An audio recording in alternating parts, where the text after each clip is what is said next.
فواللہ قد ستر حتی کأنہ قد غفر. صلوات علی محمد وعلی محمد.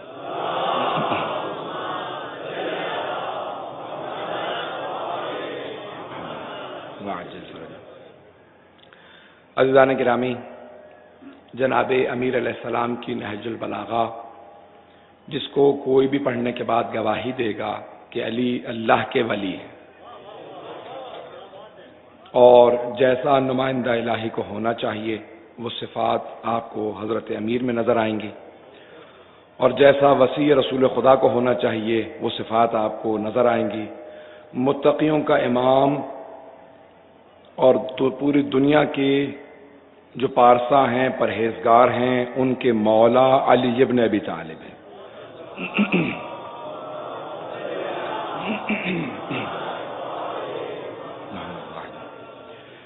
مولا نے نہج البلاغہ میں بے انتہا اپنے علم کا سمندر پوری دنیا کو دکھایا ہے، لیکن یہ کچھ بھی نہیں ہے.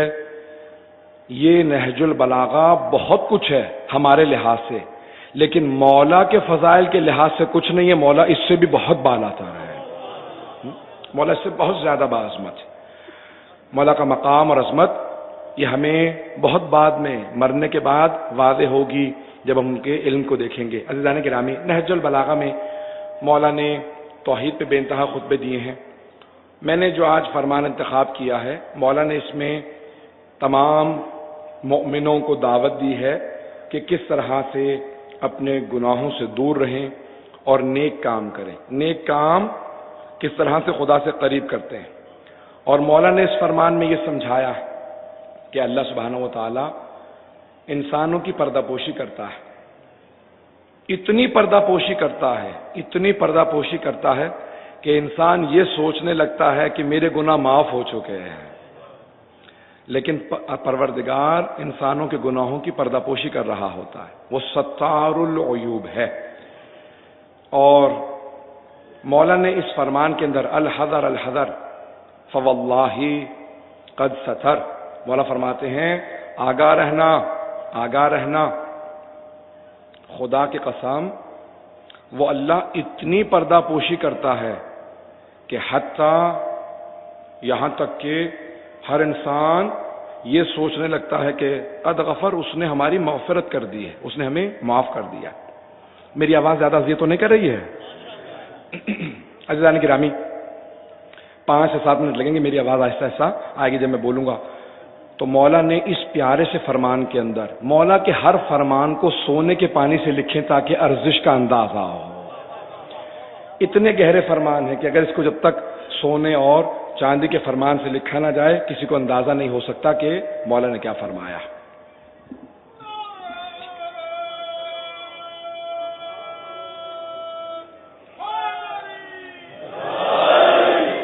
مولا کا فرمان بہت گہرا، بہت عمیق. آئیں ذرا اس فرمان کی تھوڑی سی تشریح کرتا ہوں. مولا فرماتے ہیں اللہ ستار العیوب ہے، ہر عیب پہ پردہ ڈال دیتا ہے، گناہوں کو چھپاتا ہے. کہ جتنے گناہ چھپ کے بھی کرتے ہو اللہ ان کو چھپا دیتا ہے. کہ اگر لوگوں کو تمہارے گناہ معلوم ہو جائیں تو کوئی انسان دوسرے کی شکل دیکھنا گوارا نہ کرے.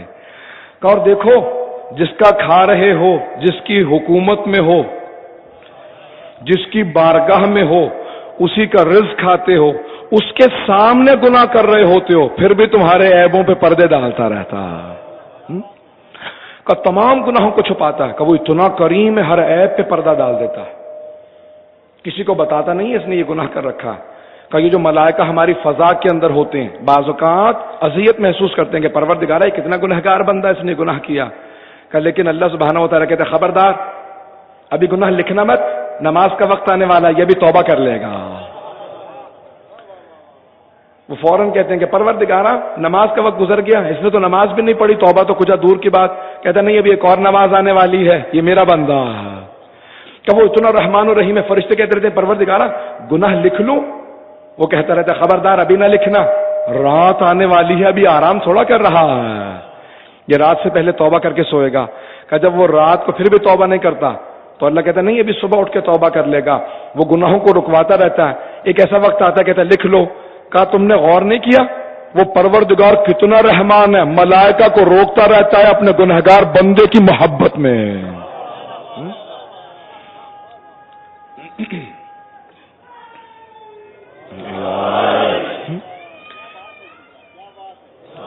تو وہ خداوند متعال تمام کے تمام اپنے بندوں کے عیبوں پہ پردے ڈالتا ہے. مولا فرماتے ہیں مومن بھی تب تک مومن نہیں بنتا جب تک کہ اس میں 3 صفات نہ آ جائے. اور پہلی صفت یہی ہے کہ اپنے رب کی یہ صفت نہ رکھتا ہو کہ اگر کسی کا عیب دیکھے، گناہ دیکھے تو اس پہ پردہ ڈال دے، چھپا دے. کہ اگر کسی کے ایک گناہ پہ پردہ ڈالو گے اللہ 1000 گناہوں پہ پردے ڈالے گا. کہ وہ بڑا ستار العیوب ہے. کہ مومن کی ایسی عادت ہونی چاہیے کسی کا پردہ چاک نہ کرے، ہمیشہ گناہوں کو چھپائے. عزیزان گرامی، امیر المومنین کے پاس ایک آدمی آیا، میں گناہ نہیں بتاؤں گا. آنے کے بعد اس نے کہا یا علی زنیتو. مولا کچھ لکھ رہے تھے، سر اٹھا کے نہیں دیکھا، مولا کائنات ہے. روایت کے الفاظ ہیں امام وقت پہ ہر مومن کی اچھائی برائی پیش کی جاتی ہے، ان کے سامنے ہوتی ہے. لیکن مولا نے کہا کہیں ایسا نہ ہو کہ اسے بعد میں شرمندگی ہو، اس نے اپنے گناہ کا میرے سامنے اقرار کر لیا ہے. تو مولا نے سر اٹھا کے نہیں دیکھا کہ تو گنہگار ہے. مولا نے کہا نہیں، تجھے گناہ کی اہمیت کا نہیں پتا تھا کہ اتنا بڑا گناہ ہے، اس لیے تو نے گناہ کر لیا. کہ نہیں مجھے پتا تھا. یعنی مولا اس کو چھوٹ دے رہے ہیں. کہ نہیں میں جانتا تھا یہ بہت بڑا گناہ ہے، پھر بھی میں نے گناہ کیا. مولا نے کہا اچھا چلا جا، کل دیکھوں گا. پھر اگلے دن واپس آ گیا. کہا یا علی میں کل آیا تھا، میں نے بہت بڑا گناہ کیا، گناہ نے کبیرہ میں سے ہے، آپ نے مجھے جانے دیا تھا. مولا نے کہا نہیں تیری شادی نہیں ہوئی بھی، تجھے معلوم نہیں ہے. کہا نہیں مجھے سب پتا ہے، میری شادی بھی ہوئی بھی ہے. مولا نے کہا اچھا چلا جا، کل دیکھوں گا. جب تیسرے دن پھر آیا، مولا نے کہا دیکھ اللہ نے حکم دیا اگر کوئی 3 محفلوں میں 3 مرتبہ اقبال جرم کرتا ہے تو مجھ پہ واجب حد جاری کرو. میں نے تجھے مہلت دے دی تھی، چلا جاتا، اب تو خود 3 مرتبہ اقبال جرم کر چکا ہے، اس لیے سزا دے رہا ہوں. لیکن سن، اگر مجھ جیسے علی جیسے عادل امام سے سزا لینے کے بجائے تو توبہ کر لیتا تو تیرے لیے بہتر تھا. کتنے پیارے امام ہیں، کتنے عظیم مولا. کہ لیکن اب سن، کیونکہ میں عادل ہوں، اب جب میں تجھے سزا دوں گا نا تو پھر تو پاک ہو جائے گا، اب تیرا کوئی گناہ باقی نہیں رہے گا. مولا نے اسے سنسار کیا. اس کے بعد پھر خود جنازہ پڑھایا، خود اس کو دفنایا اپنے ہاتھوں سے. کہ خبردار اب کوئی یہ نہ سمجھنا یہ ابھی بھی گنہگار مرا ہے، کیونکہ اب اس سے سزا مل چکی ہے، یہ دنیا سے پاک گیا ہے، اب اس کے سارے گناہ معاف ہیں.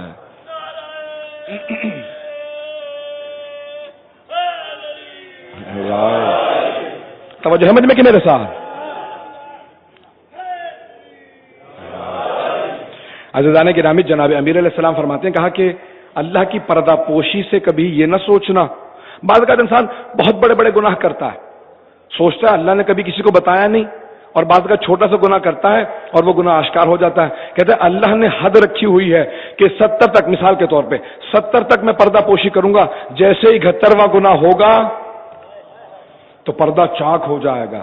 کہ دیکھو وہ نوبت نہ آنے دینا کہ پردہ چاک ہو جائے، اس سے پہلے توبہ کر لینا. بڑا پیارا انداز ہے مولا کا. مولا فرماتے ہیں مختلف گناہ ہیں جن کی وجہ سے اللہ سے دور ہوتے ہو، اہل بیت سے دور ہو جاتے ہو. بعض اوقات خدا نہ خاصا شک آنے لگتا ہے نا عظمت اہل بیت پہ، ولایت اہل بیت پہ. کہ خبردار یہ گناہوں کا نتیجہ، کیونکہ ہم پاک ہیں، ہمارے قریب ہونے کے لیے پاکیزگی شرط ہے. کردار پاکیزہ بناؤ، فکر کو پاکیزہ بناؤ، جتنے پاک ہوتے چلے جاؤ کہ اتنے ہم سے قریب ہوتے چلے جاؤ. بہت بعظمت ہے اہل بیت. مولا فرماتے ہیں مجھے تعجب اس آدمی پہ ہوتا ہے کہ جس کی اکائیاں اس کی دہائیوں سے بڑھتی چلی جاتی ہیں. غور کیجئے گا، قرآن میں آیا کہ من جاء بالحسنۃ فلہ عشر امثالھا. جو بھی کوئی نیکی کرتا ہے نا تو اس کو ہر نیکی کے عوض 10 نیکیاں لکھی جاتی ہیں، لیکن جب گناہ کرتا ہے تو 1 گناہ لکھا جاتا ہے. مولا فرماتے ہیں 1 گناہ لکھا جاتا ہے گناہ کرنے کے بعد، لیکن نیکیاں 10-10. کہ مجھے تعجب ان پہ ہوتا ہے جن کے 1-1 گناہ بڑھتے ہوئے 10-10 نیکیوں سے آگے نکل جاتے ہیں. کہ اللہ اتنا رحمان ہے، وہ 1-1 نیکی کے بدلے 10-10 لکھ رہا ہے. کہ نیکیوں کو بڑھنے دو، گناہوں کو روکو. آئیں ذرا، میں سخت جملے نہیں کہنا چاہتا، بات تو آگے بڑھاؤں گا اور ترغیب دلانا چاہتا ہوں نیکی کی. عزیزان گرامی، بہت باعظمت ہیں وہ لوگ جو مجالس سید الشہداء میں آتے ہیں. کیوں؟ ان مجالس میں جب آپ گھر سے نیت کر کے چلتے ہیں نا، جیسے نکلنے لگے ہیں، کہاں جا رہا ہوں میں مجلس میں جا رہا ہوں، تو جیسے ہی آپ نیت کرتے ہیں آپ کے نامہ اعمال میں نیکیاں لکھی جانا شروع ہو جاتی ہے. ہر قدم پہ حسنات لکھے جا رہے ہوتے ہیں. جب فرش عذاب پہ آ کے بیٹھتے ہیں حسنات ہوتے ہیں، آنسو بہاتے ہیں حسنات ہوتے ہیں. عزیزان گرامی، جناب حبیب کو کسی بہت بڑے مجتہد نے خواب میں دیکھا، کہا آپ کا مقام ایسا ہے کہ گنج شہداء میں سارے شہداء ایک طرف ہیں، لیکن آپ کا روضہ اکیلا ایک طرف ہے. سارے شہداء جناب سید الشہداء کے پائنتی کی طرف ہیں اور یہ سامنے مولا کی بارگاہ کے اندر دائیں طرف ہیں. کہا آپ اکیلے ایک طرف دفن ہیں، کوئی حسرت ہے؟ پتہ نہیں توجہ ہے یا نہیں. اتنی اللہ نے آپ کو عظمت نصیب کی کہ حسین ابن علی کی بارگاہ میں اکیلے قبر ہے آپ کی. اب تو کوئی حسرت نہیں ہونی چاہیے. کہ نہیں ایک حسرت ہے. کہ آپ کو حسرت ہے؟ کہاں ایک حسرت ہے، حسین ابن علی کی مجلس میں جانے کی حسرت ہے. کہ اگر اندازہ ہو جائے نا تمہیں کہ کتنا ثواب ہے تو سب سے پہلے آؤ، سب سے آخر میں جاؤ. کہ مجلس میں لوگوں کے جمع ہونے سے پہلے ملائکہ آ جاتے ہیں. جب تک آخری عزادار نہیں جاتا تب تک بیٹھے رہتے ہیں، کہتے ہیں پروردگارا یہ حسین کے عزادار ہیں. اور وہ ملائکہ جنہیں ابھی یہاں پہ نہیں آئے ہوتے وہ کہتے ہیں کیا لے کے آئے ہو تبرک کے اندر؟ آپ اور میں تو تبرک میں کھانا یا کوئی تبرک لے جاتے ہیں نا، پانی لے کے جاتے ہیں، کوئی سبیل سے کچھ لے جاتے ہیں. کیوں؟ یہ تبرک کسے کہا جاتا ہے؟ اور کوئی لفظ نہ کہیے گا، تبرک. مولا نے اس کو تبرک کہا، اس لیے تبرک کہیں. تبرک یعنی جس میں برکت ہو، بیماری کی شفا ہو، جہالت سے دوری ہو، نفاق سے دوری ہو. یہ تبرک کھا کھا کے ایمان بھی آتا ہے، علم بھی آتا ہے.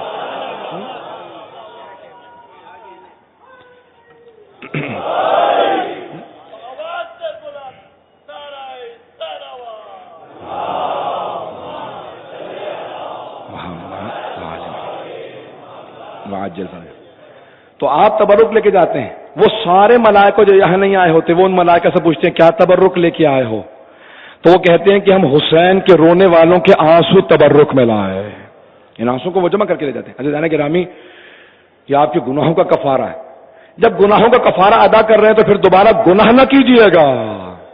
جب یہاں کفارہ دے کے جا رہے ہیں تو پھر انسان دوبارہ واپس گناہوں میں نہ جائے. اب میں پاک ہو گیا ہوں، حسین ابن علی اتنے پاک ہیں کہ گناہگاروں کو بھی پاک کر دیتے ہیں. اے حسین آپ کی عظمتوں کو سلام. عزاداران نے سید مظلوم مولا فرماتے ہیں اللہ عیبوں پہ پردے ڈالتا ہے، گناہوں پہ پردے ڈالتا ہے، چھپا کے رکھتا ہے، یہاں تک کہ محسوس ہونے لگتا ہے کہ ہمارا گناہ معاف ہو گیا. اس جملے کو غور سے سنیے گا، نہج البلاغہ کے خطبے سے مولا کے پیش کر رہا ہوں. مولا فرماتے ہیں گنہگار لوگ ایک دوسرے کے خلاف جال بچھاتے رہتے ہیں اور بدلے لیتے ہیں کہ تم ہمارے بچے کی شادی میں نہیں آئے تھے، ہم بدلہ لے رہے ہیں، ہم تمہارے بچے کی شادی میں نہیں آئیں گے. تم ہماری فلاں خوشی میں شریک نہیں ہوئے تھے، ہم تمہاری شریک نہیں ہوں گے. عزیزان گرامی، مولا فرماتے ہیں کہ وہ اللہ بھی تمہارے چاروں طرف جال بچھاتا ہے. غور کیجئے گا کہ جس طرح سے گنہگار لوگ بہت زیادہ جال بچھاتے ہیں نا، اللہ بھی بہت زیادہ جال بچھاتا ہے.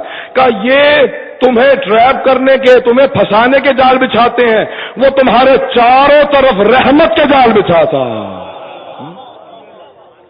اب وہ چاروں طرف رحمت کے جال بچھاتا ہے اور پھر خود ہی کہتا ہے، کہتے ہیں کتنی میری رحمت سے فرار کریں گے، کہیں نہ کہیں تو میرے رحمت کے جال میں گریں گے. کہ جب اس جال سے نکل کے اس جال میں آئیں گے میں وہاں پہ مغفرت کر دوں گا، میں معاف کر دوں گا. مولا فرماتے ہیں الفقیہ کل الفقیہ من لم یقنط الناس من رحمت اللہ.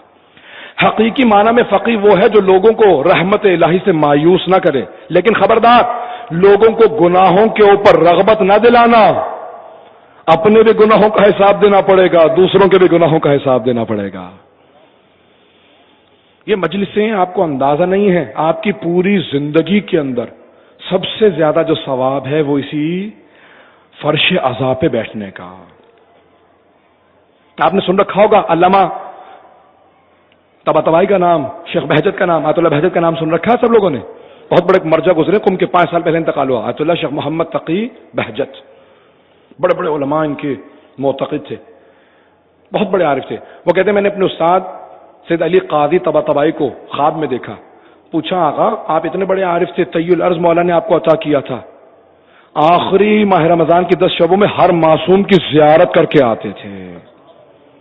کہنا بڑا آسان ہے. کہ کوئی حسرت ہے؟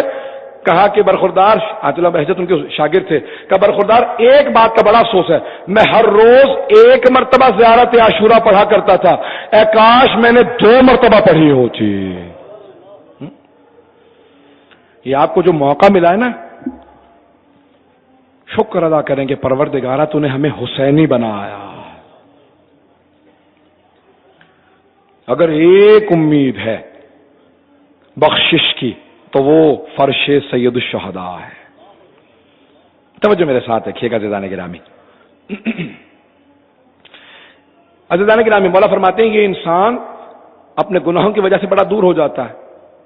ایک آدمی آیا مولا سے کہا کہ مولا میں گناہ کرنا چاہتا ہوں. گستاخی کر رہا تھا. کس سے کہہ رہا ہے؟ مولا متقیان سے. کہ مولا میں گناہ کرنا چاہتا ہوں، کوئی ایسا فارمولا بتائیں کہ آسانی سے گناہ کر سکوں. اب وہ سمجھ رہا تھا کہ میں معاذ اللہ مولا کو کسی جال میں پھانس رہا ہوں، کوئی مجھے ترغیب دیں گے، کوئی بتائیں گے فارمولا کہ میں گناہ زیادہ کر سکوں. کہ یعنی کوئی ایسا مجھے بتائیے طریقہ کہ بہت زیادہ گناہ کر سکوں.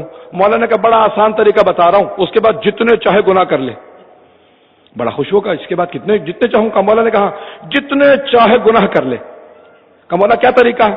کہ پہلا اصول یہ ہے کہ جب تو گناہ کرنے لگے تو ایسی جگہ چلا جا جہاں تجھے خدا نہ دیکھ سکے. جیسے آپ خاموش ہو گئے، خاموش ہو گیا. کہ یعنی یہ کیسی شرط رکھی ہے؟ کہاں جا کے چھپوں جہاں خدا نہ دیکھ سکے؟ جہاں جاتا ہوں مجھے خدا دیکھ لیتا ہے. اگر میں زمین میں بھی چھپ جاؤں تو خدا سے نہیں چھپ سکتا. مولا نے کہا پھر تو بہت ہی عقل مند آدمی ہے. جب ہمیشہ خدا کے سامنے ہے تو خدا کے سامنے گناہ کرنا چاہتا ہے. رونے لگا. کہ یالی اور مت بتائیے گا، یہ تو پہلی شرط اتنی مشکل ہے، میں کبھی پوری نہیں کر سکتا. مولا نے کہا نہیں، گناہ کرنا چاہتا تو ایک اور کام کر، گناہ کر لے اور اس کے بعد پھر اللہ کا رزق نہ کھانا. کہا پھر مولا کس کا رزق کھاؤں؟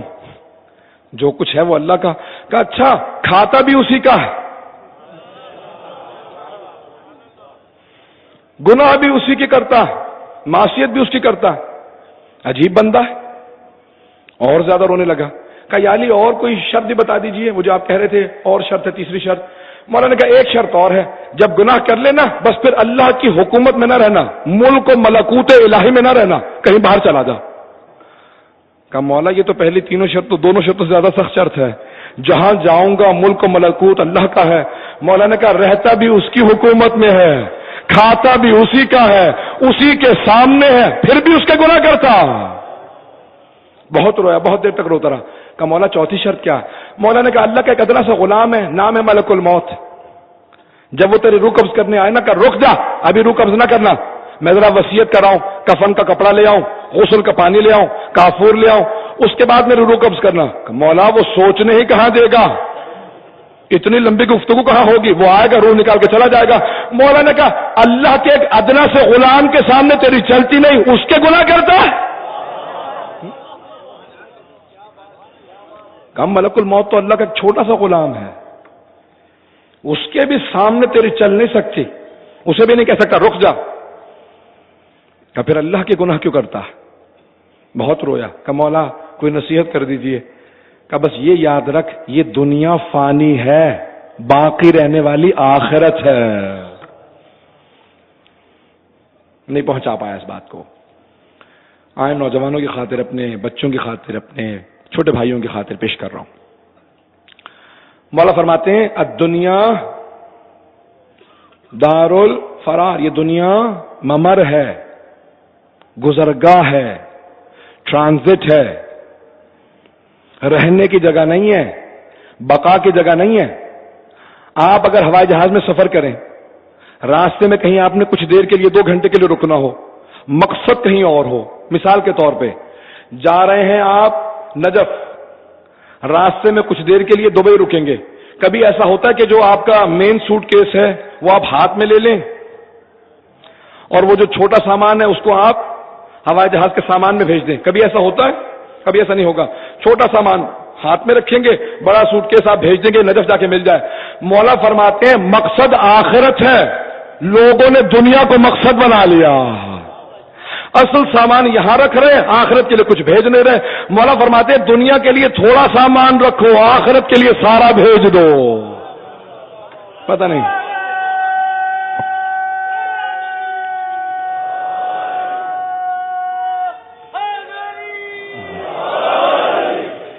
اب یہ مجمع اتنا زیادہ ہوتا ہے کہ جب نعرے مختلف جگہوں سے لگتے ہیں تو آوازیں مولا سلامت رکھیں، جناب سیدہ کا سایہ آپ کے سروں پہ قائم و دائم رہے، ہمیشہ بی بی کے سائے میں رہیں، جہاں تک عزادار ہیں جناب سیدہ کا سایہ سب پہ قائم رہے۔ پروردگارن عزاداروں کی حفاظت فرما، میری ماں بہنوں کی بیٹیوں کی حفاظت فرما۔ تو عزاداروں نے سید مظلوم مولا فرماتے ہیں یہ دیکھو بنے آخرت کے لیے ہو، دنیا سے دل نہ لگا لینا۔ کچھ چیزیں انسان کو بچوں سے سیکھ لینی چاہیے۔ کہ بچے کیا کرتے ہیں؟ بچے ہمیشہ زمین پہ بیٹھتے ہیں، عزاداری میں ہم لوگ سب فرش عزا پہ آتے ہیں، ماں باپ کہتے ہیں خبردار نیچے مت بیٹھنا، نئے کپڑے پہنے ہیں، لیکن بچے پھر بھی آ کے زمین پہ بیٹھ جاتے ہیں۔ مولا فرماتے ہیں زمین پہ بیٹھنا بچوں سے سیکھ لو۔ بچے کیا کرتے ہیں؟ مٹی کے مکان بناتے ہیں، ریت کے مکان بناتے ہیں، ماں آواز دیتی ہے بیٹا گھر واپس آ جاؤ، کبھی نہیں کہتے نہیں میں نے اپنا مکان بنا لیا اب میں مٹی کے پاس رہوں گا، فوراً مکان گرا کے ماں کے پاس واپس چلے جاتے ہیں۔ مولا فرماتے ہیں دنیا سے دل نہ لگانا، اس کے لیے نہیں بنے ہو، آخرت کے لیے بنائے گئے ہو۔ مولا فرماتے ہیں مجھے تعجب ان لوگوں پہ ہے دنیا سے دل لگا کے بیٹھ جاتے ہیں، پروردگارا میں مرنا نہیں چاہتا، بنے ہی مرنے کے لیے ہو، ڈرتے کیوں ہو اتنا؟ مولا کہتے تعجب ان لوگوں پہ ہوتا ہے میں مرنا نہیں چاہتا، کیوں؟ بنے ہی مرنے کے لیے ہو۔ جب پوچھا مولا لوگ موت سے کیوں ڈرتے ہیں؟ کہ ڈرتے اس لیے ہیں کیونکہ جانتے نہیں آخرت میں کیا ہے، آخرت کا خوف کھا رہے ہوتے ہیں، اس لیے بہت زیادہ ڈر رہے ہوتے ہیں۔ دیکھیے گا نہیں میں پیش کر رہا ہوں آپ کے سامنے ایک ایسا زاویہ پیش کروں گا کہ موت کا خوف سب کے دلوں سے نکل جائے گا۔ آئے ذرا مولا ہی پیش کر سکتے تھے، کیوں اس جملے کو مولا پیش کر سکتے تھے؟ آئے ذرا ایک فضائل کا جملہ پیش کر دوں تاکہ کوئی میرا جملہ ضائع نہ ہو۔ جب جناب امام حسن مجتبی علیہ الصلوۃ والسلام نے پوچھا نا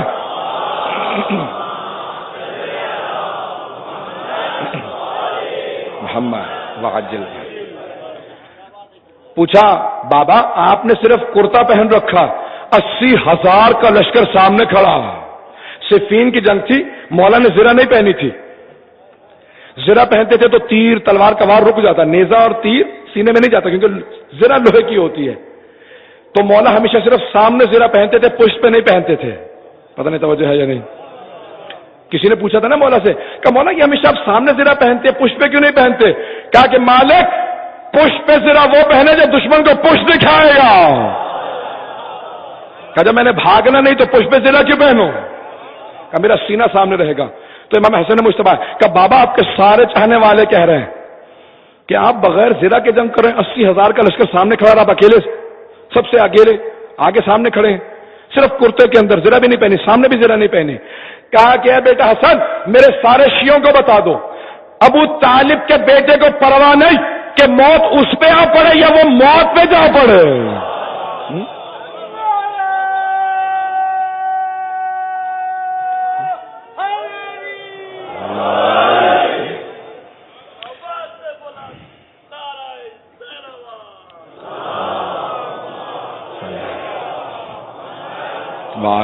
محمد وعجل فرج۔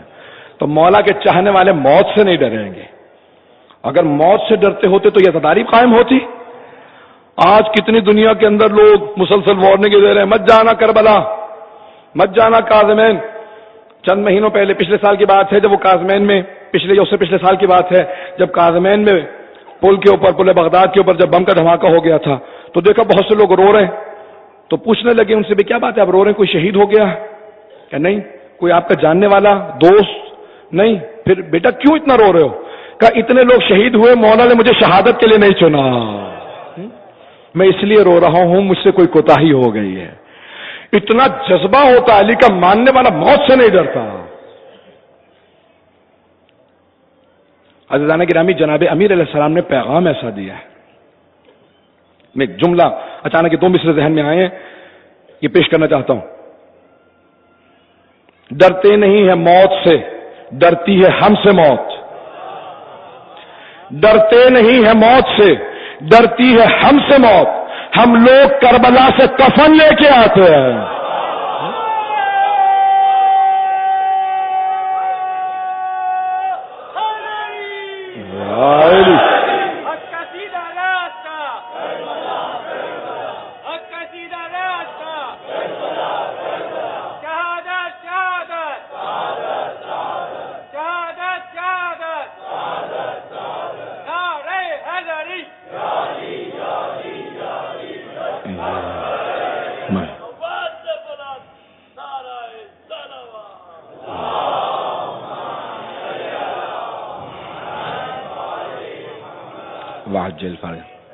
عزیزان گرامی، جناب امیر علیہ السلام کا ماننے والا کبھی موت سے نہیں ڈرے گا. آپ نے کبھی مولا کے کسی دشمن سے بھی سنا کہ ان کی اولاد کے لیے یا بچوں کے لیے، چھوٹے بچے کے لیے لکھا ہو کہ میدان کربلا سے بھاگا؟ بڑے سے بڑا دشمن کہتا ہے کہ میدان کربلا میں بچے تک شہید ہو گئے، فرار نہیں کیا. آج میں پیش کروں گا آخر میں جناب قاسم کی شہادت کے عنوان سے. عزیزان گرامی، آئے ذرا مولا کیا پیش کرتے ہیں. کہا تم نے کبھی دیکھا؟ کہا کہ مولا موت سے کیوں ڈرتے ہیں لوگ؟ جملہ ہے نا ذہن میں. کہا مولا کیوں ڈرتے ہیں لوگ؟ کہا تم نے کبھی دیکھا کوئی دنیا میں بچہ پیدا ہو ہنستا ہوا؟ کہا نہیں مولا، ہر بچہ روتا ہوا پیدا ہوتا ہے. کہا جانتے ہو کیوں؟ کہا نہیں مولا ہم نہیں جانتے. کہا بچہ سمجھتا ہے یہ جو رحم مادر ہے نا، یہ پوری دنیا ہے اس کے لیے. وہ اسی دنیا سے، بہت وسیع دنیا میں آتے ہوئے خوف کھا رہا ہوتا ہے، نہ جانے کہاں جا رہا ہو. کہ جتنا ایک بچے کا اس دنیا سے متعلق علم ہوتا ہے، اتنا ہی ایک مرنے والے کا آخرت سے متعلق علم ہوتا. اللہ اکبر. مولا فرماتے ہیں اس لیے ڈر رہے ہوتے ہیں اگر انہیں معلوم ہو کیا ہے تو موت سے کوئی نہ ڈرے. کہ اگر مومن کو یہ معلوم ہو جائے قبر میں اس کے ساتھ کیا ہوگا تو کہا خود بخود مرنے کی تمنا کرے گا. عزیزان گرامی، موت سے مت ڈرے، لیکن اپنے اعمال کو درست رکھے، اعمال درست رکھے. جب مولا کے چاہنے والے سے کہا کہ موت سے کیوں ڈرتے ہیں؟ کہا اصل میں لوگوں نے دنیا کو بسا لیا ہے، آخرت کو اجاڑ دیا. اب کون بسے ہوئے گھر سے اجڑے ہوئے گھر میں جائے؟ یہ آخرت کو بسائیں. یہ بہترین طریقہ ہے اپنی آخرت کو بسانے کا. عزاداری سید الشہداء. بہت عظمت ہے وہ مائیں جنہوں نے ان بچوں کو تربیت کیا ہے. آئے ذرا میں بات کو آگے بڑھانا چاہتا ہوں. توجہ ہے مجمع کی میرے ساتھ ابھی تک. جناب امیر علیہ السلام نے جو نظام دیا آخرت سے متعلق، جو سمجھایا، جو فلسفہ دیا، کہ دیکھو بڑا سادہ اور آسان راستہ ہے. کہ اگر کوئی آدمی آپ کے ساتھ سفر کر رہا ہو اور کہے جتنا سامان دینا مجھے دے دیجئے، مقصد پہ پہنچ کے دے دوں گا، آپ کا سارا سامان میں اٹھاؤں گا، جب پہنچیں گے تو آپ کو دے دوں گا. تو کہا ہر انسان چاہے گا کہ میرا سامان یہ اٹھا لے، مقصد پہ پہنچ کے مل جائے. کہا کہ راہ خدا میں دینا ایسا ہوتا ہے، جو نیکی کرو گے آخرت میں مل جائے گی، جس کے ساتھ اچھا برتاؤ کرو گے یاد رکھنا وہ اس کے پاس نہیں رہے گا، آخرت میں تمہیں مل جائے گا. کہ جتنی نیکیاں کر سکتے ہو کر لو، کیونکہ ثواب تمہیں ملنے والا. عزیزان گرامی، جس کے ساتھ جتنی نیکی کر سکیں. آج ایک دور ہے عجیب و غریب خود غرضی کا دور ہے. ہر انسان جو ہے اپنے متعلق سوچتا ہے. مولا فرماتے ہیں خبردار میں مت کہنا، ہم کہہ کے، تاکہ خود غرضی کم ہو. اگر سید الشہداء اپنا سوچتے نا تو شہادت نہ دیتے. سید الشہداء نے پوری کائنات کا سوچا. آج میں اور آپ نہ ہوتے، کوئی جنتی نہ ہوتا، کوئی خدا پرست نہ ہوتا اگر سید الشہداء صرف اپنا سوچتے کہ میں تو جنتی ہوں. جوانان جنت کے سردار تھے، ان کو ضرورت تھی کسی چیز کی؟ پتہ نہیں توجہ ہے یا نہیں. یہ جب جناب ختمی مرتبت فرما رہے تھے الحسن والحسین سید شباب اہل الجنہ، حسن و حسین جوانان جنت کے سردار ہیں، یہ نہیں کہہ رہے تھے واقعہ کربلا کے بعد ہو جائیں گے. یہ دونوں بچے 4 سال اور 3 سال کی عمر میں ابھی بھی جوانان جنت کے سردار ہیں، بنیں گے نہیں. انہیں کچھ کرنے کی ضرورت نہیں تھی. پتہ نہیں پہنچا پا رہا ہوں یا نہیں. جناب سید الشہداء کو شہادت دینے کی ضرورت نہیں تھی جوانان جنت کے سردار بننے کی یا جنت میں جانے کی. وہ جوانان جنت کے سردار تھے، شروع سے تھے، انہیں کسی عمل کی ضرورت نہیں تھی. انہوں نے اتنی بڑی قربانی پیش کی ہے کہ دنیا میں کوئی گمراہ نہ رہے. میری لاکھوں روح قربان. مولا کہتے ہیں دیکھو خود غرضی نہ کرنا. سید الشہداء اپنے قاتلوں سے بھی کہہ رہے تھے خبردار مجھے قتل نہ کرنا جہنمی ہو جاؤ گے. امام کے قاتل پہ جنت کی خوشبو تک حرام ہو جاتی ہے. میں کہیں دور چلا جاؤں گا کہ کبھی بھی خود غرضی نہ آنے دینا. کبھی بھی یہ نہ سوچا میں آج معاشرے میں خود غرضی بہت. امیر المؤمنین کریم ہے, سید الشہداء کریم ہے, رسول کریم. ذرا غور کیجیے گا, میں مثال پیش کرنا چاہتا ہوں ان کی زندگی سے. کون ہیں ہم کن ائمہ علیہ السلام کے ماننے والے, دنیا کو احساس ہو. عزیزان گرامی, مولا فرماتے ہیں کہ کبھی بھی خود غرضی نہ آنے دینا. جناب موسیٰ گزر رہے ہیں, مولا کے فرمان کو سنیے گا. اللہ نے کہا موسیٰ میرے نشانیوں کو دیکھو, آثار کو دیکھو. ایک مقام سے گزر رہے تھے, دیکھا کہ کوئی آدمی بیٹھا, اس کا سارا گوشت گل چکا ہے اور استغفار کر رہا ہے. اچانک دیکھا کہ ایک پرندہ آیا اور اس نے ایک انار کھولا اور ایک ایک دانہ کر کے اس آدمی کو کھلایا, اڑ کے واپس چلا گیا. کہا پروردگارہ یہ کون ہے؟ کہا موسیٰ آگے بڑھو خود پوچھ لو. کہا کون ہو؟ کہا میں بہت گنہگار ہوں, بہت گنہگار. کہا اپنا گناہ مت بتانا. کہا میں اتنا گنہگار ہوں 35 سال سے یہاں عبادت کر رہا ہوں, توبہ کر رہا ہوں, میرا سارا گوشت گل گیا. آپ کون ہے؟ کس نے آپ کو بھیجا؟ کہا میں کلیم اللہ موسیٰ کلیم اللہ ہوں, اللہ نے بھیجا. کہا کہ آپ اللہ سے بات کرتے ہیں, اللہ سے پوچھیں کیا اس نے میرا گناہ معاف کر دیا؟ میں 35 سال سے توبہ کر رہا ہوں. کہا پروردگارہ کیا جواب دوں؟ کہا موسیٰ کہہ دیجئے یہ ابھی بھی جہنمی ہے, اس کی توبہ قبول نہیں ہوئی, اس کا گناہ معاف نہیں ہوا. کہا کہ بھئی اللہ نے کہا تمہارا گناہ معاف نہیں ہوگا. کہ پوچھ سکتے ہیں وہ آپ کا خدا رحمان و رحیم ہے کیوں معاف نہیں کیا؟ کہا وہ جو ہے میں کی. کہا پوچھ سکتے ہیں کیوں معاف نہیں کیا؟ مولا کہتے ہیں جناب موسیٰ نے کہا پروردگارہ کیا جواب دوں؟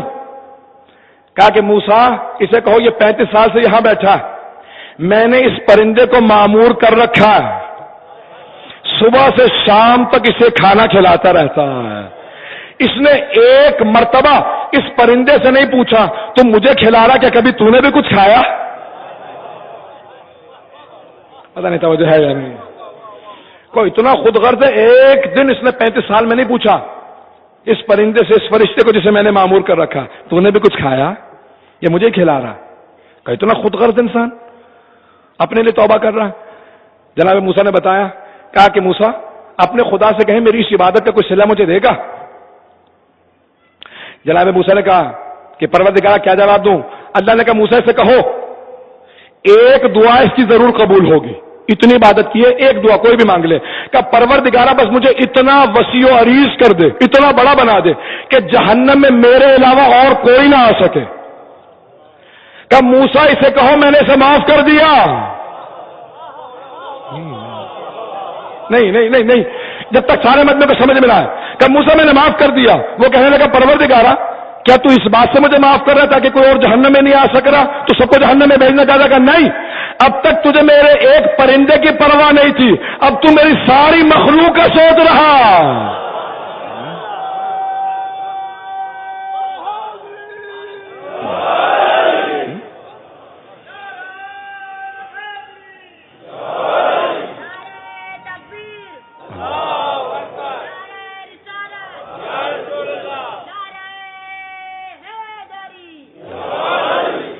اللہ نے زیادہ وقت نہیں ہے, 10 سے 15 منٹ کی زحمت دوں گا آپ کو, اس کے بعد مصائب کی طرف آؤں گا. مولا نے کس انداز سے پیش کیا کہ جناب امیر پیش کرتے ہیں کہ یاد رکھو جب تک خود غرض رہو گے, اپنا سوچو گے, کبھی بھی اللہ کی مغفرت کی توقع نہ رکھنا. کہ اللہ رحمان و رحیم ہے, جب اس کے بندوں کا سوچو گے وہ تمہارا سوچے گا. اب نہج البلاغہ میں مولا فرماتے ہیں کہ اگر رزق تنگ ہو جائے, زندگی میں پریشانیاں ہو, صحت اچھی نہ ہو, تو یاد رکھو ہر چیز کا, مولا نے بے انتہا مسائل گنوائے کہ ہر چیز کا ایک علاج ہے, وہ ہے صدقہ.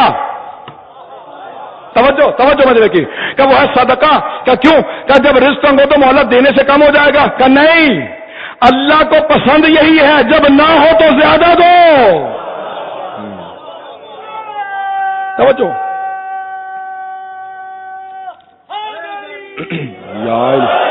مولا فرماتے ہیں اللہ محمد. ہم سوچتے ہیں جب ہمارے پاس دولت ہوگی تو صدقہ دیں گے، صحت ہوگی تو کوئی نیکی کریں گے، نماز روزے تو تب کروں گا جب میری صحت اچھی ہو جائے گی، جب پیسہ ہوگا کربلا زیارت پہ جاؤں گا. مولا کہتے خبردار جب تنگی ہو تو ضرور جانا، تنگیاں دور ہوں گی. لیکن ہمارا سوچنے کا انداز اور ہے. مولا کہتے خبردار تصدق ترزق، راہ خدا میں صدقہ دو، رزق نازل کروا لو. توجہ توجہ، راہ خدا میں صدقہ دو، رزق نازل کروا لو. مولا کا ماننے والا کس طرح سے مانگ رہا تھا؟ دیکھا کہ کہیں پہ کوئی فقیر ہو، کوئی دعا مانگ رہا ہو تو دیکھا کہ آدمی بیٹھا بار بار کہہ رہا پروردگارا کھانے کو دے دے، فوراً آگے بڑھا، اس کے ہاتھ میں پیسے رکھے گا، جا جا کے کھانا کھا لے. کہ پروردگارا تیرے ایک سائل کی مراد کو پورا کیا ہے، اب تیری توجہ میری طرف ہو. انداز مولا نے کیسا سکھایا کہ خود غرضی سے کیسے مانگتے ہو؟ دعا مانگنے بھی جاؤ تو صدقہ نکال کے جاؤ، دعا رد نہیں ہوگی. صحت کے لیے چاہو تو صدقہ نکالو، پریشانی آئے تو صدقہ نکالو. مولا نے عجیب و غریب فلسفہ دیا کہ رزق میں تنگی ہو تو صدقہ نکالو. کہ مولا جب پہلے تنگی ہے تو کہاں سے؟ مولا نے کہا جب راہ خدا میں کچھ دو گے تو مانگنے کے قابل بنو گے. عزیزان گرامی، امیر علیہ السلام کی عظمتوں پہ سلام کی جس طرح سے زندگی کا ایک نیا فلسفہ دیا ہے. ایک آدمی کہیں کوفے کے اندر بہت زیادہ اتراتا پھر رہا تھا. آپ نے دیکھا بعض لوگ سمجھتے میں بہت طاقتور ہوں. مولا نے کہا کیا بات ہے؟ کہا میں بہت طاقتور ہوں، بہت شجاع ہوں. مولا نے کہا اشجع الناس من خالف ہوا ہو، بہادر سب سے زیادہ وہ ہوتا ہے جو اپنے نفس کی مخالفت کرے. لوگوں پہ طاقت کا اظہار نہ کر، جو سب سے زیادہ جھکنے والا ہوتا ہے اللہ سب سے زیادہ عزت اسے دیتا. عزیزان گرامی، ہماری نگاہوں میں ان تمام اصطلاحات کا فلسفہ کچھ اور ہے، مولا کی نگاہوں میں کچھ اور ہے. آئیں ذرا میں پیش کرنا چاہ رہا ہوں کہ مولا کی نگاہوں میں کیا. سننا پسند کریں گے عزیزان گرامی؟ جب گیا نا کوئی مولا کی بارگاہ کے اندر، کہ مولا یہ سارے نوجوان جاننا چاہتے سب سے زیادہ طاقتور کون ہے؟ پتھر اٹھا رہے تھے. پرانے زمانے میں وزن اٹھانے کا طریقہ یہی تھا، چٹانیں ہوتی تھی، پتھر جو سب سے بڑا پتھر اٹھائے گا وہ سب سے زیادہ طاقتور ہے. مولا نے کہا اگر میں فیصلہ کر دوں مان لو گے؟ کہ مولا آپ کا فیصلہ ہم نہیں مانیں گے، ہم آپ کے ماننے والے ہیں. مولا نے کہا دیکھو تم میں سب سے زیادہ طاقتور وہ ہے کہ جب حکومت میں آئے یا کسی عہدے پہ آئے تو اپنے حق سے زیادہ نہ لے. پتہ نہیں بات کے پہنچا پایا ہو یا نہیں. کسی بھی عہدے پہ آؤ اپنے حق سے زیادہ نہ لو. یہ نہ کرو مجھے تو عہدہ مل گیا ہے، پہلے میں اپنا پیٹ پورا کر لوں بعد میں پھر دوسروں کو پوچھوں گا. مولا کہتے ہیں نہیں، خبردار، جو اپنے حق سے زیادہ نہ لے وہ سب سے زیادہ طاقتور ہے.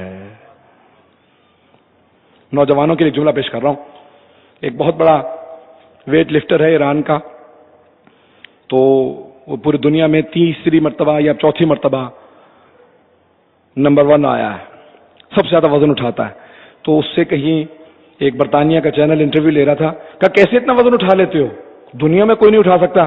کہا میں ایک مرتبہ کہتا ہوں یا ابا الفضل. کہا کون ہے یہ؟ کہا اگر تم جانتے ہوتے تو پھر اس راستے پہ ہوتے.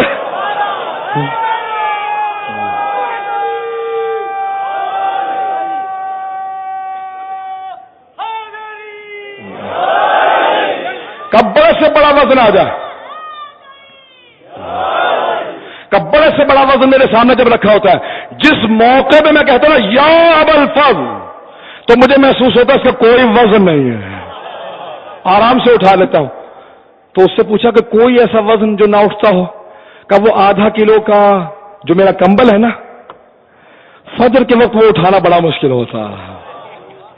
پتہ نہیں بہتر جو ہے یا نہیں، نوجوانوں کے لیے پیش کر رہا ہوں کہ وہ آدھا کلو کا جو کمبل لے کے سوتا ہوں میں، جب ایک مرتبہ فجر کا وقت آتا ہے نا اٹھنا چاہتا ہوں تو محسوس ہوتا ہے یہ بہت وزنی ہے.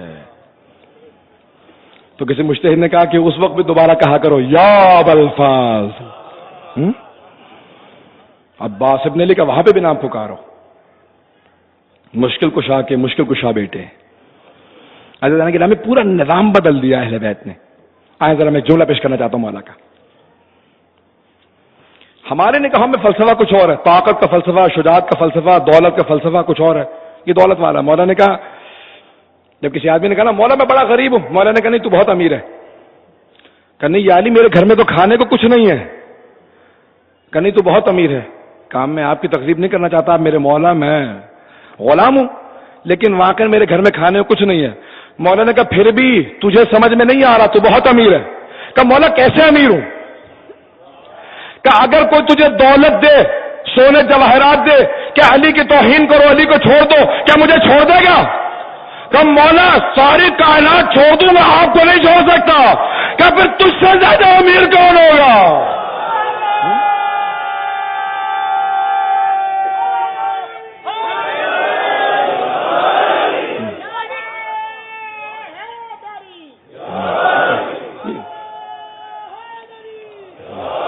میں ایک نعرہ لگاؤں گا، سب مل کے جواب دیں گے.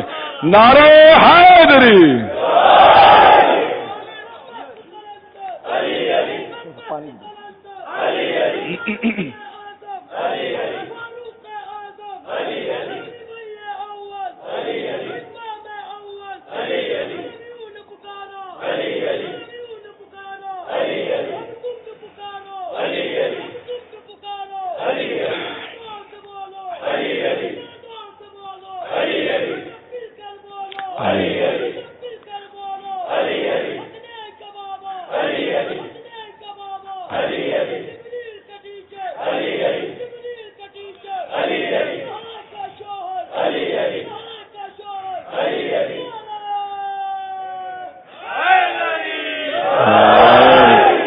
ماشاءاللہ. عزیزان گرامی، مولانا کا خبردار، اپنے آپ کو غریب نہ سمجھنا. اگر ساری دنیا کی دولت تمہیں مل جائے اور میری ولایت نہیں چھوڑو گے تو تم سے زیادہ امیر کون ہے؟ اور ہم تو ماننے والے ہی حضرت امیر کے ہیں. جب پوچھا نا جناب ابو ذر سے، نام نہیں لوں گا، تو کسی نے کہا کہ آگے بھی کسی طریقے سے ابو ذر کو پیسے دو تاکہ ہماری طرف آ جائے. پہنچے، کہا ابو ذر یہ تمہارے لیے 5000 دینار ہیں. کہا یہ سارے شام والوں کو مل گئے؟ پتہ نہیں توجہ ہے یا نہیں. انہوں نے فوراً کہا کہ سارے شام والوں کو 5,000 دینار ملے. کہ نہیں یہ آپ کے لیے خصوصی تحفہ. کہا میں خصوصی تحفے نہیں لیا کرتا، سب کو دو، میں بھی لیتا ہوں. کہ نہیں رکھ لیجئے، آپ بہت غریب ہیں. کہ خبردار مجھے غریب نہ کہنا، میرے پاس 2 روٹیاں، ایک آج رات کھا لوں گا، صبح زندہ اٹھا تو دوسری روٹی صبح کھا لوں گا. کتنے قناعت ہے یہ حضرت امیر کا ماننے والا. کہا کہ دیکھو یہ سب باتیں جذباتی باتیں ہوتی ہیں، بچے تمہارے فاقے سے، پیسے رکھ لو، نئے کپڑے لے لینا، نیا مکان بنا لینا، بچوں کو کھلا دینا. کہ خبردار اب مجھے فقیر نہ کہنا. فقیر وہ تیرا امیر ہے جس کے پاس ولایت علی نہیں ہے.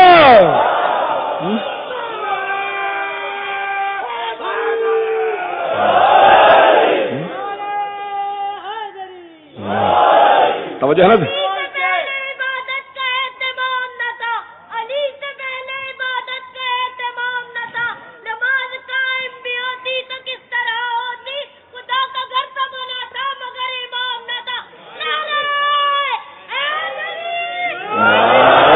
بس بھائی توجہ کیجیے گا. میں جانتے ہیں کہ آپ یہ آخری شبیں ہیں، یہاں پہ مساق کا شبیں ہوتی ہیں. عزیزان گرامی یہ ولایت چیلی بہت بڑی نعمت ہے، یہ بہت بڑی اللہ کی ہم پہ نعمت ہے. اور دلیل کیا ہے قرآن سے؟ الیوم اکملت لکم دینکم واتممت علیکم نعمتی. یہ اعلان غدیر کے بعد اللہ نے کہا کہ نعمتیں، اتمام نعمت ہو گیا. سب سے بڑی نعمت کا نام ایک ایک کر کے نعمتیں آتے ہیں. آخری نعمت نعمت ولایت ہے. من کن تو مولا. عزیزان گرامی شکر ادا کریں کہ اس نے امیر حضرت امیر علیہ السلام کا، جناب رسول خدا کا، جناب امیر کا، اہل بیت کا ماننے والا بنایا ہے، محمد و آل محمد کا ماننے والا بنایا ہے. مولا کے پاس مختلف لوگ آتے رہے مختلف چیزوں کو لے کے کہ مولا میرے نگاہ میں یہ ایسی ہے. مولا نے کہا ٹھیک ہے لیکن ہماری نگاہ میں ایسی ہے. جب کسی نے کہا نا کہ یا علی اب تو مجھے بیماری صحت سے زیادہ اچھی لگتی ہے، فقر و فاقہ دولت سے زیادہ اچھا لگتا ہے، بڑھاپا جوانی سے زیادہ اچھا لگتا ہے، اس نے ساری منفی چیزیں گنوائی. مولا نے کہا رحم کرے اللہ تم پہ، لیکن ہم یہ کہتے ہیں کہ ہمیں ہر وہ چیز اچھی لگتی ہے جو اللہ کو اچھی لگتی ہے. اگر وہ صحت پہ راضی تو ہم صحت پہ راضی، وہ دولت پہ راضی ہم دولت پہ راضی، وہ فقر پہ راضی ہم فقر پہ راضی، وہ بیماری پہ راضی ہم بیماری پہ راضی، وہ زندگی پہ راضی ہم زندگی پہ راضی، وہ شہادت پہ راضی ہم شہادت پہ راضی. ہم راضی بے رضا اللہ ہے، رضن بقضائہ و تسلیما لامرہ.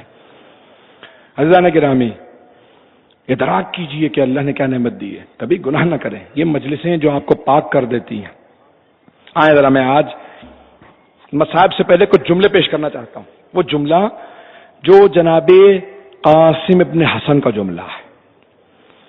اس سے پہلے کہ میں مصائب شروع کروں یہ جملہ پیش کرنا چاہتا ہوں. یہ فضائل کا جملہ ہے. کیا کہا تھا جناب قاسم نے کہ کیف الموت عندک؟ جب جناب سید الشہداء نے سوال کیا تھا نا قاسم موت کو کیسا پاتے ہیں، تو آپ نے کہا احلا من العسل، شہد سے زیادہ میٹھی. موت شہد سے زیادہ میٹھی ہے میرے نزدیک. کیوں کہا تھا؟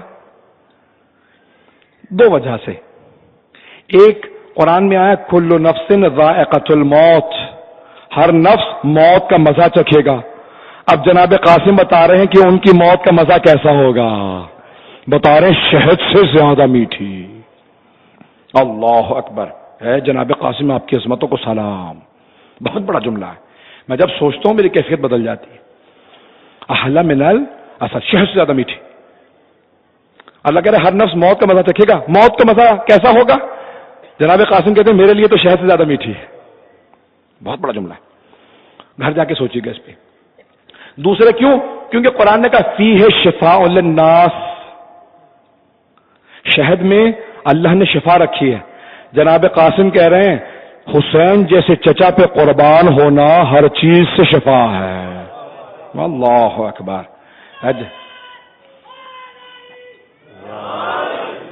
یہ جناب قاسم ابن حسن ہے،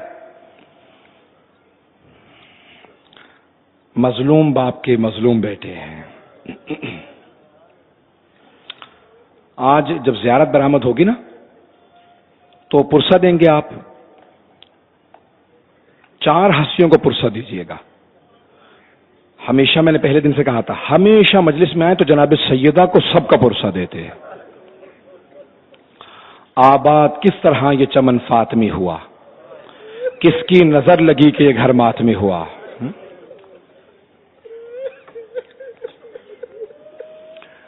تو جناب سیدہ کو پرسہ دیجیے گا. دوسرے امام زمانہ کو پرسہ دیجیے گا. اور 2 اور ہستیوں کو، ایک امام حسن مجتبیٰ کو ان کے بیٹے کا، اور ایک جناب قاسم کی ماں کو. سب سے زیادہ مشکل جوان بیٹے کی موت کو برداشت کرنا ماں کے لیے ہوتا ہے. امام صادق سے جو پوچھا نا کسی نے، کہا مولا دنیا کی سب سے بڑی خوشی کون سی خوشی ہے؟ تو آپ نے فرمایا دنیا کی سب سے بڑی خوشی یہ ہے کہ انسان کا ایک جوان بیٹا ہو اور ہمیشہ آنکھوں کے سامنے چلتا رہے. کہا ماں باپ کے لیے اس سے بڑی خوشی نہیں ہوتی، دنیا کی سب سے بڑی خوشی. کہا مولا دنیا کا سب سے بڑا غم کیا ہے پھر؟ کہا وہی جوان بیٹا جب ماں کی آنکھوں کے سامنے مر جائے. کہا پھر اس سے بڑا مصائب کوئی نہیں دنیا کا. پہنچ رہے ہیں آپ لوگ. اجرکم اللہ. پتہ نہیں میں آج پڑھ پاؤں گا نہیں پڑھ پاؤں گا. آج سینے کی کیفیت عجیب ہے، آج آواز بھی ساتھ نہیں دے رہی، لیکن میں پیش کرنا چاہتا ہوں. ایک ہی تو جنازہ ہے نا خاندان اہل بیت کا، جو گھر سے گیا پھر گھر واپس آ گیا.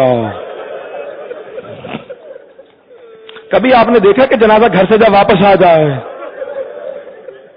ایک جملہ کہوں، اگر میری مائیں بہنیں بیٹیاں سن رہی ہوں کہیں، ایک جملہ ان کے لیے پیش کر رہا ہوں.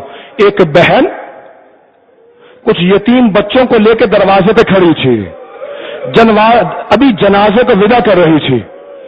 ودا کر کے یتیم بچوں کو سینے سے لگا کے پیار کر رہی تھی اور دلاسا دے رہی تھی بچوں تم یتیم ہو گئے اتنے میں جنازہ واپس آ گیا.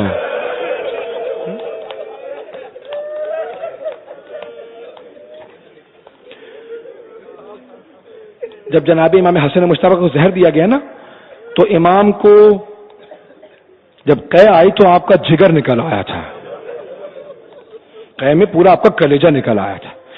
تشت منگوایا تھا تو تشت کے اندر کلیجہ نکل آیا. امام حسین سے کہا بھیا فوراً یہ تشت چھپا دو. کہا کیوں بھیا؟ امام حسین نے امام حسن سے پوچھا. جب کہا نا امام حسن نے کی تشت چھپا دو، کہا کیوں بھیا؟ کہا ابھی میری بہنیں آ رہی ہیں، میری بہنیں برداشت نہیں کر سکیں گی جب دیکھیں گے نا کلیجہ نکل آیا میرا. پھر ایک مرتبہ کہا، اب سنیے گا میں ساری تمہید باندھ رہا ہوں، سنیے گا اگر سن سکیں برداشت کر سکیں. ایک مرتبہ کہا امام حسن مجتبی نے، بھیا حسین، بھیا ذرا مجھے ٹیک لگا دو، مجھے لٹا دو، میرے سینے میں عجیب و غریب اذیت ہے، میرے سینے میں بڑی تکلیف ہے۔ جیسے لٹایا نا امام حسین نے، تو روایت کے الفاظ ہیں کہ ایک 2-2.5 برس کا بچہ،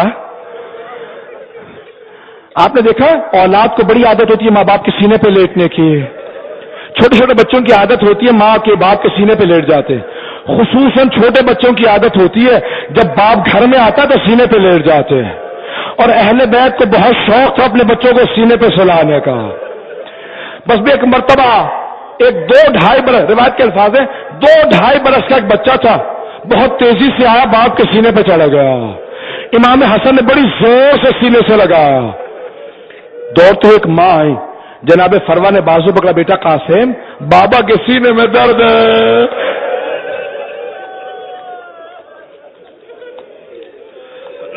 ادرکم اللہ،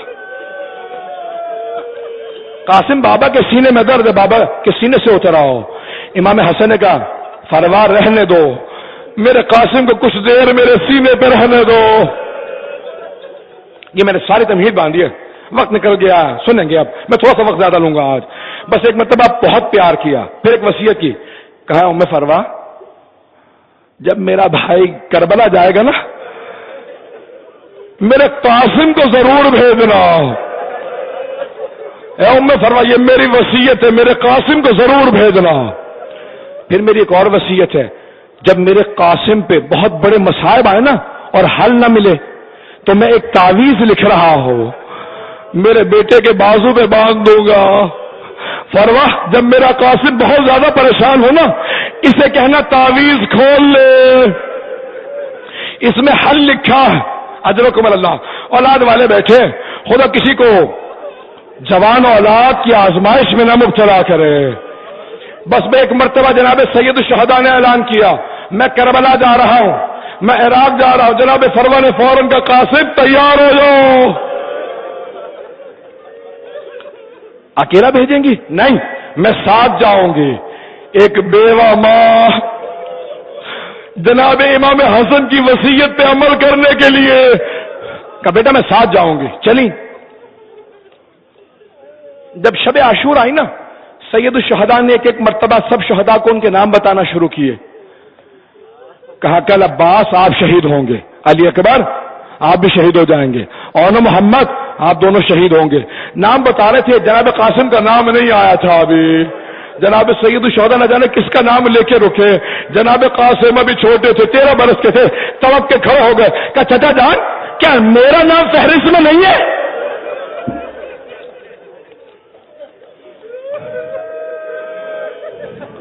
مولا نے فوراً سوال کیا کیف الموت ہو عندک، کیسی ہے موت؟ کہا حل من الاصل، شہر سے زیادہ میٹھی۔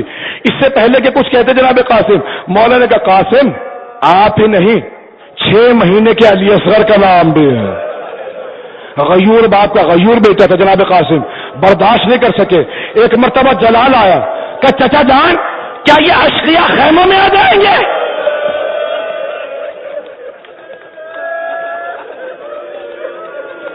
کیا یہ خیموں میں آ جائیں گے؟ کہ نہیں بیٹا میں علی اصغر کو ہاتھوں میں لے کے جاؤں گا۔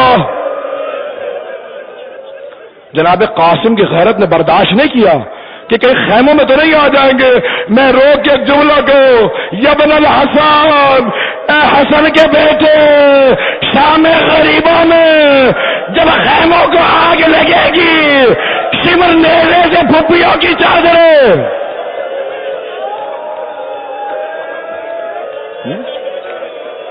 اجرکم اللہ، برداشت نہیں کر رہے یہاں پہ لوگ، اجرکم اللہ۔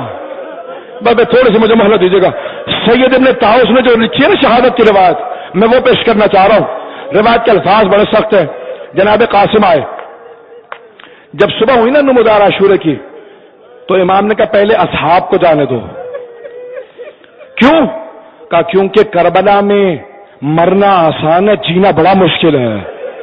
پہنچ گئے، جینا بڑا مشکل ہے، پہلے انہیں جانے دو، بھوک پیاس سے کون دیر تک زندہ رہے گا؟ کہ جو سب سے دیر میں، وہ جناب سید الشہداء، کہ انہیں پہلے جانے دو۔ اہل بیت کی قربانیاں شروع ہوئی، جناب قاسم سب سے پہلے آئے۔ کہا چچا جان مجھے اجازت ہے؟ یا اماں چچا جان اجازت ہے؟ کہ نہیں بیٹا ابھی آپ کو اجازت نہیں ہے. پھر دوبارہ جب ایک لاشا اٹھا کے لائے نا سید الشہداء تو کہتے تھے اب اجازت ہے کہ نہیں بیٹا ابھی آپ کو اجازت نہیں. پھر جب تیسری مرتبہ آئے نا کہ قاسم تم میرے مرحوم بھائی کی نشانی ہو, میں جب بھی بھائی کو دیکھنا چاہتا ہوں میں تمہارے چہرے کی زیارت کرتا ہوں, مجھے میرا مرحوم بھائی یاد بڑا آتا ہے. کہ میں اجازت نہیں دے سکتا. جناب قاسم سے برداشت نہیں ہوا کہ دوسرے پہلے جا رہے ہیں. ایک مرتبہ خیموں کے باہر بیٹھ کے رونے لگے. اندر کسی بیوہ بی بی نے آواز سنی, جناب زینب سے کہا بی بی مجھے محسوس ہوتا یہ میرے یتیم کی آواز ہے. بیوہ بیویوں کو بڑی حسرت ہوتی ہے میرے یتیم بچے پہ کوئی ظلم نہ کرے. جناب فروا سے برداشت نہیں ہوا کہ میرا قاسم ایسے رو رہا ہے. اٹھی آواز کا قاسم کیا بات ہے. سید ابن طاؤس کہتے ہیں جناب قاسم اپنی پیشانی گھٹنوں پر رکھ کے رو رہے تھے. جیسے دیکھے نا بچے بیٹھ جاتے ہیں, اپنے دونوں گھٹنوں کو پکڑ رکھا تھا, پیشانی گھٹنے پہ رکھ کے بڑی بلند آواز سے رو رہے تھے. جناب فروا نے کہا قاسم کیا بات ہے. کہا اماں چچا مجھے اجازت ہی نہیں دے رہے, جب جاتا ہوں مجھے روک کے پیچھا کر رہے تھے. کہا ابھی رک جاؤ ابھی رک جاؤ. جناب فروا رونے لگی. کہا بیٹا تمہارے بابا نے وصیت کی تھی فروا میرے بیٹے کو ضرور بھیجنا. کہا اماں پھر کہا آپ کے بابا کی وصیت تھی. فروا جب قاسم پہ بڑا مصائب آیا نا کہنا تعویذ اتارے, تو کیا کیا جناب قاسم نے تعویذ کھولا. جب پڑھا نا تو اپنے آنسو فوراً خشک کر لیے. بہت خوش ہوئے جناب قاسم. کیا لکھا تھا امام حسن مجتبی نے لکھا تھا یا بنیا قاسم, اے میرے لخت جگر قاسم, اذا وجدت عمک الحسین غریبا وحیدا مظلوما اتشانا. اے قاسم جب اپنے چچا کو اکیلا دیکھو, بھوکا پیاسا دیکھو, مظلومیت کے غربت کے عالم میں دیکھو, جان قربان کر دینا. آج جناب قاسم کہ چچا جان اب مجھے آپ نہیں روک سکیں گے. کہ قاسم کیا بات ہے. تذکرۃ الشہداء میں ملا حبیب اللہ کاشانی کہتے ہیں ایک مرتبہ امام حسین نے خط لیا امام حسن کا, ایک مرتبہ خط پڑھا, چوما آنکھوں سے لگایا, پھر مدینے کا رخ کیا کہ سلام ہو میرے بھیا, جب سب نے مجھے چھوڑ دیا آپ نے مجھے یاد رکھا. بہت دیر تک روتے رہے. مرحوم کاشانی کہتے ہیں ایک مرتبہ امام حسین نے اپنی دونوں باہیں جناب قاسم کے گلے میں ڈالی, جناب قاسم نے مولا کے گلے میں باہیں ڈالی, فغشی علیہما, دونوں روتے روتے بے ہوش ہو گئے. بس میں وقت تمام ہو گیا, تھوڑی سی رحمت اور دوں گا. میں جانتا ہوں آپ رو رو کے تھک گئے ہوں گے. یہ مسلسل رونا بڑا مشکل کام ہے. سانس رکنے لگتا ہے, آنسو خشک ہو جاتے ہیں, سینے میں درد ہوتا ہے, کمر ٹوٹنے لگتی ہے. یہ مسلسل رونا جناب سید سجاد کا کام ہے, یہ جناب زینب کا کام ہے. میں اور آپ مسلسل نہیں رو سکتے. ایک مرتبہ میں تو دیکھیے گا میں نے تمام کر دیا, اب نہ مجھ سے پڑھا جا رہا ہے نہ آپ سے سنا جا رہا ہے. جناب قاسم صرف 13 برس کے تھے, زرہ پوری نہیں آ رہی تھی, بہت دبلے تھے. ایک مرتبہ امام حسین نے گود میں لے کے سوار کیا, زرہ نہیں تھی. جب زرہ ہوتی ہے نا, اگر کسی گھوڑے کا پاؤں آ جائے وہ لوہے کی زرہ سے رک جاتا ہے. جناب قاسم نے حملہ کیا, بڑے بڑے پہلوانوں کو فنار کیا. ایک مرتبہ کسی نے چھپ کے جناب قاسم کے سر میں ضربت لگائی. جناب قاسم نے آواز دی یا اماں ادرکنی, چچا جان میرے مدد کو آئیے, میں گھوڑے سے گر گیا. ایک مرتبہ سید الشہداء عقاب کی مانند بڑی تیزی سے آئے, سارے لشکر کو بھگایا. ایک مرتبہ جب سب دوڑنے لگے گھوڑوں کو دوڑایا, جناب قاسم کا لاشا زمین پہ تڑپنے لگا. جناب سید الشہداء زلزلہ سے اترے, اپنی ابا کو زمین پہ بچھایا. میں نہیں پیش کر سکتا جیسے ایک مالی باغ سے پھول چنتا ہے. میرے مولا نے لاش کے ٹکڑے جمع کیے, در خیمہ پہ ایک بی بی پوچھ رہی تھی، بی بی زینب میرا قاسم 13 برس کا جوان ہے، حسین کاندھے پہ ایک گٹھڑی لے کے آ رہے ہیں، ایک مرتبہ آبا کو رکھا تب فروا کو نہ دکھانا، قاسم کا لاشا مادر حسین